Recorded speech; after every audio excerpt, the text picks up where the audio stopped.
Bonjour apôtre, Bonjour. aujourd'hui on est dimanche. Est-ce que vous pouvez nous parler un peu plus de la pensée de ce matin, notamment sur les sacrificateurs? Qu'est-ce qu'un sacrificateur? Merci beaucoup. Je bénis le Seigneur déjà pour ce matin, pour tout ce que Dieu a fait pour nous. Et je voulais déjà bénir tous les enfants de Dieu qui ont répondu présents dans les cultes de ce matin, où le Seigneur nous a ramenés à comprendre la pensée sur les sacrificateurs. Mais avant que je puisse aller toucher le point sur les sacrificateurs, j'avais voulu, n'est-ce pas, qu'on puisse déjà comprendre la pensée dans notre chapitre du Matthieu, au chapitre 27, verset 49 jusqu'au verset 45. Je vais lire. Les autres disaient, attends, nous verrons bien si Élie vient les sauver. Verset 50. Mais Jésus, poussant des cris, de nouveau, un grand cri rendit l'esprit. Et voici les rideaux du temple, du sanctuaire se déchira en deux, depuis le haut jusqu'en bas. La terre trembla et les rochers se fendirent. Ça, nous voyons ce qui s'est passé à Golgotha. Ce qui s'est passé à Golgotha, c'était une œuvre, ce qu'on appelle l'œuvre de la rédemption. Jésus-Christ est allé à la croix. Il a porté toutes nos infirmités, il a porté tous nos péchés. Il n'avait pas péché, mais il s'est fait pécher afin que nous devenions saints. Jésus-Christ a fait un grand travail à la croix de Golgotha. C'est la raison pour laquelle, avant même que je parle de sacrificateur, je voulais déjà commencer à dire, si Jésus-Christ n'avait pas péché, il est venu porter nos habits tachetés de sang, des méchancetés, des criminalités, de l'inceste, de l'abomination, de l'homosexualité, du fétichisme, du maraboutage. Jésus-Christ est venu pour, n'est-ce pas, porter toutes nos infirmités, tous nos péchés à la croix. Et il s'est fait pécher afin que nous devenions saints. Voilà pourquoi je voulais déjà aller rapidement pour dire à quelqu'un, si tu acceptes le Seigneur, tu es sauvé. Mais si tu n'acceptes pas le Seigneur, bien-aimé, la condamnation est sur toi. La Bible dit, car Dieu a tant aimé le monde qu'il a donné son Fils unique, afin que quiconque croit en lui ne périsse point, mais qu'il ait la vie éternelle. Dans le livre de Jean 3, 36, la Bible dit, c'est lui qui a le Fils à la vie. Mais celui qui n'a point le Fils, il n'aura pas la vie, mais la colère de Dieu demeure sur lui. Excusez-moi, c'est par rapport à ces passages que nous avons compris que Jésus-Christ a fait un grand travail à la croix de Golgotha. La rédemption, l'œuvre de la rédemption, c'est l'œuvre de la délivrance. Si tu acceptes Jésus-Christ, tu es sauvé. Lui qui était mort à la croix pour toi et moi, lui qui était mort pour nous sauver, lui qui a accepté l'ignominie, lui qui a été flagellé pour que toi et moi nous soyons sauvés. Bien-aimés, nous avons, n'est-ce pas, l'opportunité de dire oui à Jésus, de l'accepter comme Seigneur et Sauveur. Mais nous voyons dans ces passages, il est écrit que les autres disaient quoi? Qu'est-ce que la Bible a dit? Les autres disaient, attends, nous verrons bien si Élie vient le sauver. C'est-à-dire, il a crié à la croix, Élie, Élie, lama sabachthani. C'était quoi? C'était Père, Père, pourquoi m'as-tu abandonné? Or, si tu regardes dans la Bible, le Seigneur pouvait, n'est-ce pas, le Père pouvait confirmer que c'est lui-ci est mon Fils bien-aimé à qui j'ai mis toute mon affection, écoutez-les. Et il avait promis au Fils de ne pas lui abandonner. Mais pourquoi le Père pouvait encore abandonner le Fils? Le Père a abandonné le Fils parce que le Fils était devenu péché. Or, le Père ne coopère pas avec le péché automatiquement, il devait abandonner le Fils parce que le Fils était devenu péché. Alors, il est devenu péché pour que nous soyons réellement saints. Raison pour laquelle il dit dans sa parole, dans le livre d'Hébreux, chapitre 12, verset 14, « Recherchez la paix et la sanctification sans laquelle nul ne verra le Seigneur. » Et la Bible continue à nous dire dans les versets 50, Jésus poussa de nouveau un grand cri et rendit l'esprit. Et voici, la Bible dit dans le verset 51, et voici les rideaux du temple, du sanctuaire se déchirant en deux, depuis le haut jusqu'en bas. La terre trembla et les rochers se fendirent. Lorsque le Seigneur a rendu l'âme, la Bible dit il y a eu quelque chose qui s'est passé dans le temple. Les rideaux du temple étaient, n'est-ce pas, déchirés. Les rideaux du sanctuaire se déchirant en deux, depuis le haut jusqu'en bas. Cela veut dire, ces rideaux qui étaient tellement grands, qui séparaient le lieu saint et le lieu très saint, ça ne pouvait pas se déchirer d'en haut, ça pouvait se déchirer du bas en haut. Mais La Bible nous montre que ça s'est déchiré du haut en bas. C'était pourquoi? C'était pour montrer premièrement que ce n'était pas un homme qui l'avait déchiré, mais c'était Dieu lui-même, le Père, qui avait déchiré cela pour permettre l'entrée de tout celui qui va accepter Jésus-Christ comme Seigneur et Sauveur, et il deviendra le sacrificateur, il peut rentrer dans le lieu très saint. Parce que la Bible dit, lorsque Jésus-Christ est mort, il a formé de nous un royaume et des sacrificateurs. Alors, on n'avait plus besoin d'un souverain sacrificateur qui pouvait rentrer dans le lieu très saint afin de, n'est-ce pas, de porter, n'est-ce pas, faire l'expiation du péché du peuple. Alors, Dieu, il a pris à Dieu lui-même dans sa souveraineté de nous ouvrir ces rideaux, de déchirer les rideaux du temple afin que nous puissions rentrer dans le lieu très saint et que nous puissions présenter notre problème, que nous puissions présenter nos vies à lui-même seul Dieu. On n'a plus besoin d'un intermédiaire, on n'a plus besoin d'un prêtre, on n'a plus besoin de quelqu'un pour qu'il puisse nous aider à rentrer dans le lieu très saint. Et nous pouvons réellement demander pardon à Dieu. Nous pouvons réellement nous attacher à Dieu. Nous pouvons réellement nous attacher solidement à Jésus-Christ par cette action de la rédemption. Donc le voile était déchiré. Et lorsque le voile était déchiré, Christ a fait de nous un royaume et des sacrificateurs. Et quand nous parlons de sacrificateur, un sacrificateur, c'est qui?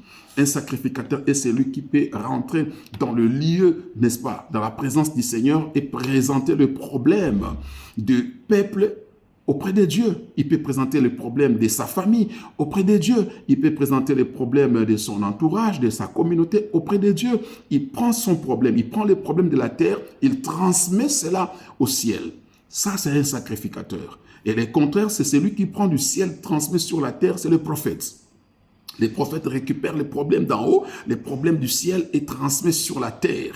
Donc voilà pourquoi Moïse était aussi sacrificateur et il était aussi prophète. Parce que quoi? Il prenait les problèmes du peuple, il envoyait auprès de Dieu et il récupérait les problèmes, la réponse ou l'incite de l'Éternel et il transmettait cela au peuple.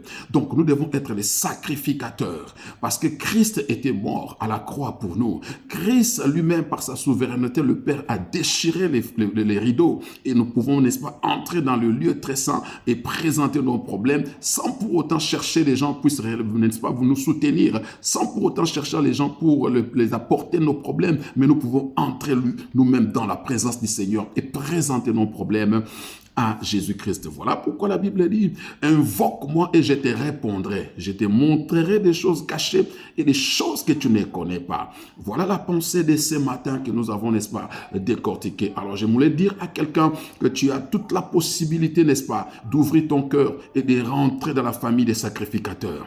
Mais pour rentrer dans la famille des sacrificateurs, il est important de savoir que le premier point, c'est de connaître que Jésus-Christ est Seigneur. Connaître qu'il était mort à la croix pour toi. L'accepter comme ton Seigneur et ton Sauveur. Il a souffert pour que toi, tu sois sauvé. Il est mort à la croix pour que toi et moi, nous soyons sauvés. Il a accepté l'ignominie. Il a accepté l'opprobre. Il a accepté d'être flagellé pour toi et moi. Alors, si tu refuses d'accepter Jésus, bien-aimé, ça sera difficile pour toi. La colère de Dieu demeurera sur toi. Je voulais dire à quelqu'un, tu es en train de m'écouter ce matin. Ta famille a besoin de Jésus. Tu as besoin de Jésus. Tes parents ont besoin de Jésus. Voici l'opportunité. La Bible dit, je me tiens à la porte et je frappe. C'est Apocalypse. Si quelqu'un entend ma voix, il ouvre, je rentrerai chez lui, je souperai avec lui et lui avec moi. Qu'est-ce que nous voyons aujourd'hui? Aujourd'hui, beaucoup de gens n'aiment pas Dieu. Aujourd'hui, beaucoup de gens croient que la vie, il faut boire, il faut vivre dans des boîtes de nuit, il faut tuer les gens pour avoir de l'argent facile. Non, un sacrificateur est celui qui se sacrifie. Bien-aimé, je voulais te dire, si tu acceptes le Seigneur et que le Seigneur t'ouvre cette porte du lieu très saint, tu deviendras un sacrificateur. Tu n'as pas besoin de sacrifier ton fils. Tu n'as pas besoin de sacrifier ton père, ta mère. Tu n'as pas besoin de sacrifier qui que ce soit à côté de toi, ni ta femme, ni tes enfants, pour la gloire de ce monde. Parce que le sacrifice a été déjà fait à la croix de Golgotha. Quitte à toi de se donner tout simplement à Jésus. Tu peux donner ton temps à Jésus. Tu peux donner ta vie. Tu peux te sacrifier ton corps. La Bible dit, offrez vos corps comme un sacrifice vivant. et ce qui sera pour vous, n'est-ce pas, un culte raisonnable. Donc, il est important maintenant de se sacrifier. Nous devons nous sacrifier nous-mêmes. Nous devons réellement nous donner corps et âme dans l'œuvre de Dieu, dans des jeûnes, dans des prières. On peut se donner de cette façon et nous allons voir la main de Dieu. Bien aimé, aujourd'hui, beaucoup de gens cherchent à être bénis, mais les gens cherchent les raccourcis, s'il faut que je dise. Les raccourcis, c'est quoi? Les raccourcis, c'est ils ne veulent pas se sacrifier, mais ils croient consulter les marabouts. Ils ne veulent pas se sacrifier, mais ils croient consulter les nganga pour avoir la renommée, pour avoir les biens de ce monde, pour que les gens les acclament. Mais je voulais dire à quelqu'un ce matin, nous devons être des sacrificateurs. Un sacrificateur se sacrifie. Un sacrificateur paye les prix. Un sacrificateur se donne, accepte la souffrance, accepte les difficultés. Juste après cela, Dieu se souviendra de toi. Dimanche passé, nous avons parlé sur l'attitude d'Ésaü. Qu'est-ce que Ésaü? Ésaü a accepté la recommandation du Père. Le Père voulait les bénir, mais le Père dit à Ésaü, va, tue un gibier et apporte-le-moi, prépare et apporte-le-moi un mec que j'aime, afin que je te bénisse. Alors là, nous voyons que Ésaü est allé, il avait la foi parce qu'il n'avait pas encore de gibier entre ses mains, mais il avait cru qu'il aura un gibier. 2, Ésaü avait le courage. Et 3, Ésaü avait l'obéissance. 4, Ésaü avait, n'est-ce pas, la détermination. Et la Bible nous montre que le Père était obligé de bénir toujours Ésaü. Pourquoi? Parce que quand bien même on avait arraché la bénédiction par son frère, mais la Bible nous montre que le Père avait quand même déclaré les paroles. Mais après 20 ans, la Bible nous montre que Ésaü pouvait déclarer à son frère Jacob que moi aussi l'Éternel m'a béni. Dieu, dans sa fidélité, il ne peut pas, n'est-ce pas, oublier celui qui se sacrifie. Quand tu te sacrifies, tu es sacrificateur et Dieu ne t'oubliera pas. Je voulais dire à quelqu'un, sois revêtu de l'esprit des sacrificateurs. N'acceptez pas la facilité. N'acceptez pas les choses. Non, n'acceptez pas qu'on fasse tout pour toi. Tu peux te battre aussi et Dieu te bénira. N'accepte pas la comparaison. Là, nous voyons directement Abel et Caïn et Abel. Abel avait fait un sacrifice qui était agréé par le Seigneur. Et Caïn, son offrande n'était pas agréée, mais il a commencé à se comparer à son frère. Il a eu la jalousie, il a eu la haine, la méchanceté, jusqu'à ce qu'il avait tué son frère. Donc, c'est pour comprendre que dans la vie, nous devons faire attention. Nous devons apprendre à se sacrifier et non à se comparer. Nous devons apprendre à travailler dur et à compter sur le Seigneur, à se laisser, n'est-ce pas, entre les mains du Seigneur. Et Dieu nous fera du bien. Dieu se souviendra toujours de nous. Un sacrificateur est celui qui se sacrifie. Un sacrificateur est celui qui a la foi. Un sacrificateur a le courage d'aller en brousse. Et il a la détermination. Il a l'obéissance à la parole. Et un sacrificateur, Dieu le bénit toujours. Dieu le bénit. Pourquoi? Parce qu'il a l'esprit de se sacrifier. On peut se sacrifier aussi pour les autres. L'Éternel Dieu ne nous laissera pas. On peut se sacrifier pour les orphelins. On peut se sacrifier pour les veuves. On peut se sacrifier pour les personnes vivant en handicap. Bien-aimé, on donne pour ne pas attendre que ces personnes nous rendent. Et Dieu nous rendra. Ça, c'est l'esprit des sacrificateurs. Un sacrificateur est celui qui se donne pour l'œuvre de Dieu. Et l'Éternel Dieu va lui récompenser toujours. Un sacrificateur avait la capacité, n'est-ce pas, de travailler dans le champ et de travailler dans l'œuvre de Dieu. C'est la raison pour laquelle un sacrificateur peut être pasteur, apôtre, prophète, mais il travaille aussi quelque part.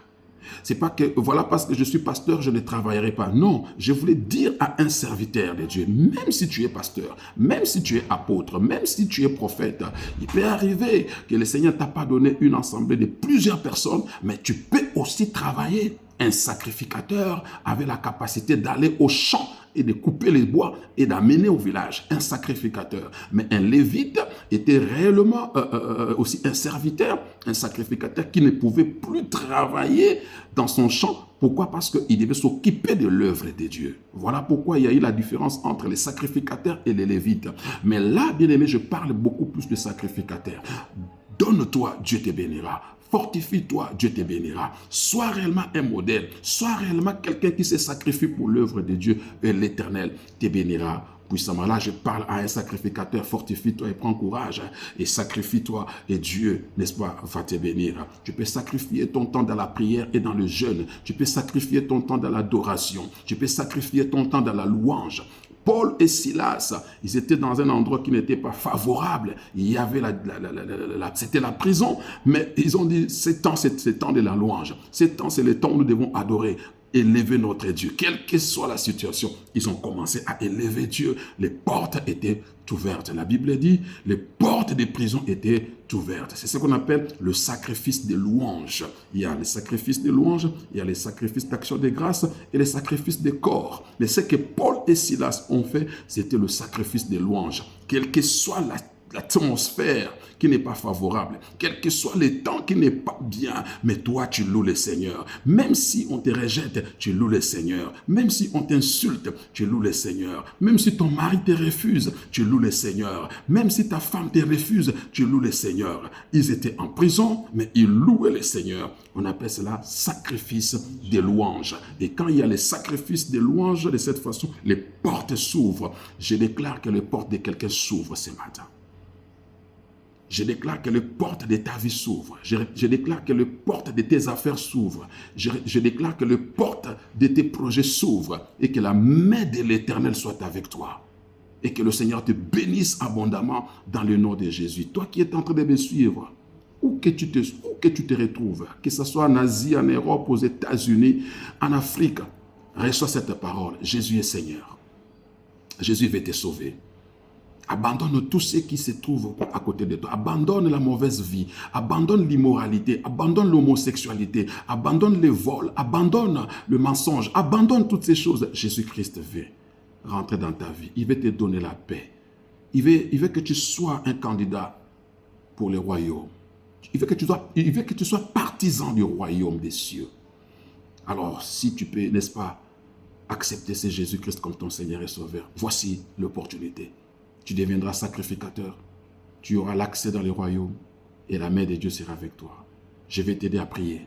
Si tu as cru à cette parole, tu vas suivre cette prière après moi. Dis, Seigneur Jésus, j'ai écouté ta parole. J'ai compris que tu avais porté mes péchés, mes infirmités à la croix. Et tu m'as pardonné. Je reçois le pardon qui vient de toi. Car j'étais un pécheur. Et j'ouvre mon cœur. Je t'accepte comme mon Seigneur et mon Sauveur personnel. Il y a une fête au ciel à cause de moi. Parce que je viens de rentrer dans la maison de mon Père. Au nom de Jésus. Amen. Que Dieu vous bénisse abondamment. Là, vous êtes rentré dans la famille de Dieu. Là, vous êtes devenu enfant de Dieu.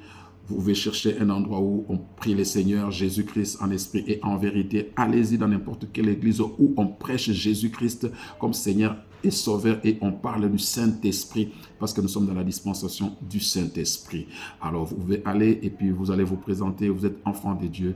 Si vous êtes en France, allez-y partout, à Paris, là où vous vous trouvez, mais nous sommes ici à Metz. Si vous n'avez pas l'église, nous sommes là, Chapelle du Vaillant Héros.